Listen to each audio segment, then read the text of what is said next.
Morning peeps, good morning everyone. How's everyone doing? Hopefully you guys are all doing well. Don't forget, if you're new to the channel, like, share, subscribe. I say good morning, it's actually just gone 10 in the evening. But by the time you guys watch this, it probably will be the morning. I do go to Belfast early tomorrow, so I wanted to get a video up tonight because there's quite a lot to talk about. I can't wait to get to Belfast, by the way. I think it's going to be an incredible atmosphere. It's a really good main event. 50-50. Honestly, 50-50. I think that Lewis Crocker's the bigger puncher. I think Paddy Donovan's the better boxer. I say I think because I have no idea. One thing I do know is that Crocker's massive for 147 pounds. You look at him on the scales and I have no idea how he makes that weight. No idea. In saying that, I do wonder if that goes against him because in that Conor Walker fight, he did look very, very tired from rounds sort of 9 onwards. So I do wonder if this goes down to the championship rounds, what's left in the tank. Because I think like, he just must struggle. Look, everyone struggles to make weight, right? But he must struggle to make 147 pounds. But look, can't wait to get there. Expect it to be incredible. Honestly, incredible. Some good undercard fights as well. Ade and G-Man episode 5 is up. Go and give it a watch. A lot of you guys I've been asking for it to be available as a podcast. It now is available, finally, right? Just type in Ade and G-Man and you guys will get it. My own show, so this one will be available as a podcast as well from Monday. We're just setting it up as well now. So yeah, everything, you can either watch it on YouTube or you can listen to it on your way to work. So there you go. All right, let's talk about this incredible, crazy idea of a fight card, Times Square. I say crazy idea, it's happening. It's happening. It's been announced. There will be a free fight card, Times Square. Now, look, before we get into the card, which I think is a great card in itself, for those of you that have been to Times Square, it just almost doesn't make sense that a ring will be erected in the middle of Times Square on a Friday evening. So the busiest day where there are millions, and I mean millions of people sort of scattered around Times Square. I'm guessing roads in and around it are going to be shut down and a ring is going to be put there. That just, I just find incredible. I can't even imagine. I can't even begin to think of what it's costing Turkey to do this. Remember, I asked him on the stage in Saudi, I said, are you doing an event at Times Square? And he was very non-committal. I'm guessing there were still a few hurdles to climb over. I'm guessing there were 1,000 hurdles to climb over. For those of you that haven't been to New York before and have been to Leicester Square, Times Square is like Leicester Square on steroids. It is, honestly. It's 100 times busier.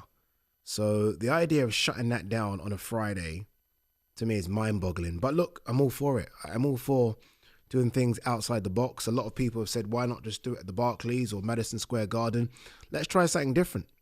Honestly, let's see what happens. And I almost feel like they've picked the right fighters for it as well. It is a shame that Martin Bakole is not on this card anymore. Remember, he was scheduled to fight Efe Jagba, but he's been replaced with something arguably better. Like, he's been replaced by Teofimo Lopez versus Arnold Barboza Jr. world title fight. So it's a 140-pounder card. So it's Ryan Garcia versus Rolly Romero. It's Devin Haney versus Jose Ramirez. And it's Teofimo Lopez versus Arnold Barboza Jr. Can you imagine the press conference? How do you control that lot? I mean, there's so many fighters there. Forget the matchups themselves. There's fighters that are not fighting each other that don't like each other.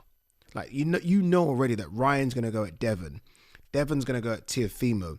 Teofimo's going to go at Rolly Romero. It's going to be crazy. It's going to be crazy. It's going to be carnage, but I think it's going to be fantastic as well. I have begged DAZN. As soon as I found out about this a few hours ago, I voice noted one of the higher-ups at DAZN. I was like, please let me fly out there. And the only reason I begged them is because obviously a day later, so this is scheduled for May 2nd. May 3rd is Canelo in Saudi Arabia. So they obviously want me out there for Canelo to cover that fight week. But man, I'm just desperate to get to Times Square. I'm desperate to see how this looks. I'm desperate to see if it works. I think it will work, but I'm desperate to see how you are going to shut down Times Square and put a ring there. Do you guys understand how crazy this is? Wow. Honestly, wow. But yeah, I guess it's a boxing extravaganza weekend. Because again, you've got, I'm guessing Ryan will headline. I know some might say a world title will headline. I don't think so. I think Ryan will headline on a Friday, and then on a Saturday, Canelo will headline in Saudi Arabia. We wait to see what that card's going to be. I think the only things we know now are Canelo versus SQAURE, and what's the other one? Munguia versus Suras, the rematch. I think that's all we know for now. I expect it to be bolstered. I expect it to be an incredible card just because it is Canelo, and you know, Turkey's going to try and pull out all the stops to make sure this one doesn't get undermined by what's going on in New York. But yeah, honestly, as soon as I heard about that, I was like, okay, that's crazy. But we'll talk about it a bit more once we get confirmation. I can't wait to just see how it all comes together. Fascinated. All right, let's have a look and see what else there is to talk about today. 60,000 tickets sold for Chris Eubank Jr., Conor Benn. That's crazy. You know, I've seen a few tweets about this actually, where everyone's like, oh, it's not sold out. They were saying it's the biggest fight in the UK. Rubbish. 60,000 tickets have been sold, people. That is not to be scoffed at. Like, what have we got to where an event sells 60,000 tickets and people are tweeting bullshit? Like, what is going on? And don't get me wrong, I kind of understand because I think the pre-sale, Eddie said something like 180,000 people were in the queue for the pre-sale. So when you hear that, you think, okay, it's done. You can't get a ticket for love nor money. I sometimes wonder if it's bots in the pre-sale. And if that is the case, I mean, that's not a Matchroom thing. That's not an Eddie thing. That's just bots doing it, right? But 60,000 tickets, obviously this fight will sell out. It's done.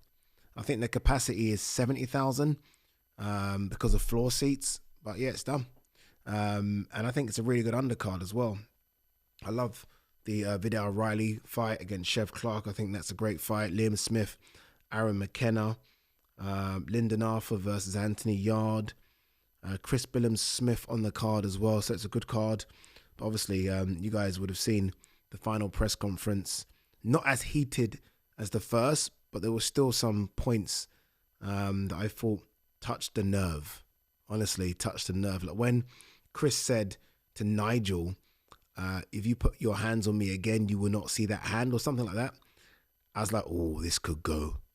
And I was looking around at people. So it wasn't necessarily Chris and Conor, but they both had their entourages. And it's almost like the entourages were looking at each other like, okay, if you go, I'm going to go. And I was like, oh, this could go.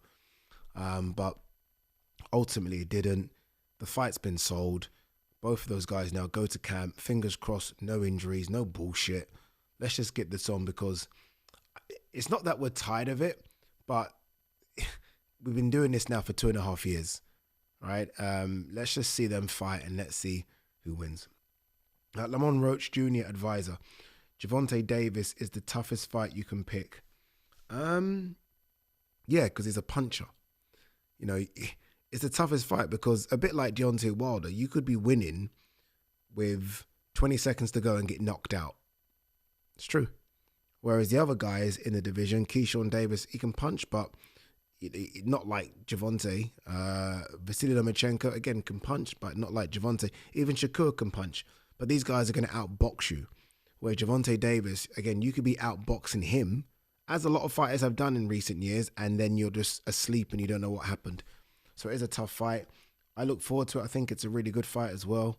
It's not really been sold, but I do think it's a good fight. Do we need to rethink how boxers are treated during fight week? This is a good question. Yes, I do. I mean, let's talk Riyadh season for an example. And I think this is coming off the back of Riyadh season just because we had the Floyd Schofield and Daniel Dubois pullouts, right? And that's the worst thing. But when fighters pull out in fight week, it's like, you know, because it's normally 9 times out of 10 impossible to get replacements. Obviously, they did get replacements. Both replacements lost. So most times you want to see, no, all the time, you want to see the fighters that are scheduled to fight. I'll give you an idea of how it works at Riyadh season and just how busy their schedules are. So on a Monday's their busiest day. Monday, they're doing tons of interviews. Like, the fighters are with us from like 9 in the morning. I'm not joking, sometimes up to 9 in the evening. They have their schedule, but they're all over the place. They're doing all the broadcasters. They're doing all written press. They're doing the YouTubers. They're doing loads of stuff. Photos. They're doing loads of stuff. Monday is a busy day for the fighters, and it's maybe too long. But it's the only day where you can sit down with all the fighters together. Tuesday, grand arrivals. Is that really needed? I don't think it is anymore. I think the grand arrivals and the media public workout can be squeezed together. They don't do anything at the media public workout, so you can use that as a grand arrival. Thursday, the press conference. Do you really need another press conference? I don't know if you do. Honestly, I don't know if you do. Friday weigh-in, Saturday. So I do think that maybe you can erase a couple of days there. But Riyadh season cards are so big, they do need the push. But I'm not too fussed about the Monday, Tuesday, Wednesday up until Saturday for Riyadh season. It's the stuff they do in and around that. Like, you know, they do so many other little bits. Like, I think they go and sit with Turkey and they have a conversation. They take photographs. They do. And I'm thinking maybe you can kind of trim the fat there. Because, again, ultimately, especially if you're cutting weight, if you're a fighter cutting weight, the last thing you want to do is things that you don't normally do. You want to kind of stick to a schedule. You're so used to, you know, getting up, having a certain amount of food, having a certain amount of rest, doing your gym work. The last thing you want to be told is that, okay, you've got to go somewhere out of your schedule and sit down for an hour or 2 hours. So maybe that needs to be trimmed. But I know there'll be some saying that these guys are getting paid millions. And I guess it comes with the territory, right? So, yeah, interesting. All right, let's see if there is anything else to quickly talk about. You know, it was upsetting. I don't know why, but I just was hoping that we could almost have a bloody EastEnders moment where Chris Eubank Sr. walked in. Like, I kept looking at the door. I don't know if you guys saw me at the press conference. I kept looking to my right where the door was, hoping and praying to God that Chris Sr. walks in and does a beeline for Nigel Benn, and then I think this place would have just erupted. Because it almost felt like it was Chris Eubank Jr. against that whole team by himself. That's not discrediting Ben Shalom or Ronnie Davis or Jonathan Banks. They're not speakers. The whole other side is speakers. It felt like it was 1 against 3 or 4. And I thought, if Chris Sr. was here, can you imagine that? If Chris Sr. was there and he goes up to Nigel Benn and says, "You tried to grab my son." Oh my God. Oh my God. That place would have just 1 million pay-per-view buys immediately. I do wonder how many pay-per-view buys it will get. Because all what's happened, you've almost got to do a couple more press conferences closer to the event, right? Because it's now February 28th. The fight isn't until April 26th. Everything that's happened, I think, will almost be forgotten. Like, if all that happened and they were fighting on Saturday, it's 1 million pay-per-view buys. Or maybe it's close. Now that it will all be forgotten by the time April 26th rolls around. So you've almost got to hope that it all kicks off again closer to the date. But we'll see. All right. I think that's it. We are done. Oh, no, last one. Joyce out of Patrick Corte bout. Dillian White fight shouldn't be affected. Yeah, I think it was a stupid idea for him to fight anyway. I remember speaking to Joe about this. I'm like, why are you doing this? And he kind of said because he wanted to, and that's what he does. I get it if you were the Joe Joyce of 3-4 years ago where everyone was, you know, assuming this guy was a top 5 heavyweight, and he probably was at the time. You're not that anymore. So it's risky. Even if Corte has lost 100 fights, this is the heavyweight division. This is the heavyweight division. Anything can happen. Why would you risk your main event slot on what is a, you know, pretty big card? It's the DAZN's first card with Queensberry. Why would you risk that by fighting Patrick Corte? So I think he's made the right choice. Sit this one out. You are in the ring in a month's time, and let's see what you can do in what is a must-win fight. Joe Joyce loses this fight. I don't want to ever say that there are no fights out there for him, because I think we've seen how heavyweights can rebuild themselves. Joseph Parker being probably the best example. But if he were to lose this at 38, 39, it's a long way back.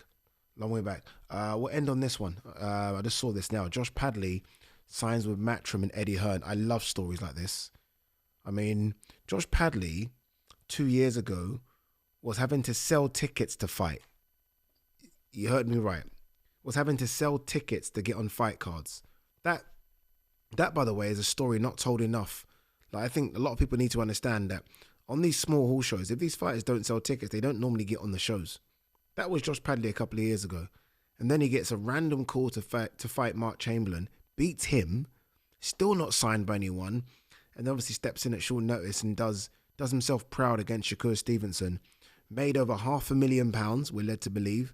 And now he's signed with Matchroom, and hopefully he makes a bit more money and he's in some, fights that he can win, right? Because he's obviously a good fighter. That knockdown, the first knockdown against Shakur Stevenson, was the first time he's ever been knocked down as